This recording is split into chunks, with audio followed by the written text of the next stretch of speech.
കുറേയായി ഞാൻ ഇതേപോലൊരു ബുദ്ധനെ വാങ്ങിയിട്ട് വീട്ടിൽ സെറ്റ് ചെയ്യണമെന്ന് വിചാരിക്കുന്നു. അതിനു വേണ്ടി പോയി. പക്ഷേ ബുദ്ധനല്ല, എൻ്റെ കണ്ണിലെ ഗണപതിയാണ് ഉടക്കിയത്. പക്ഷേ വാങ്ങാൻ സമ്മതിച്ചില്ല, വീട്ടിൽ കുറേ ഉണ്ടെന്ന് പറഞ്ഞിട്ട്. അങ്ങനെ ഞാൻ ഈ ബുദ്ധനെയാണ് വാങ്ങിയത്.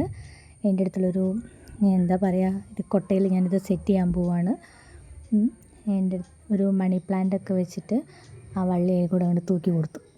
പിന്നെ ഈ പ്ലാന്റിൻ്റെ പേര് എന്തായിരുന്നു, സ്പൈഡർ പ്ലാന്റ്, അതും വെച്ച് കൊടുത്തു. പിന്നെ എൻ്റെ അടുത്ത് കുറച്ച് പെബിൾസ് ഉണ്ടായിരുന്നു, ബ്ലാക്കും ഉണ്ടായിരുന്നു വൈറ്റും ഉണ്ടായിരുന്നു, അതും നമ്മൾ വെച്ച് കൊടുത്തു.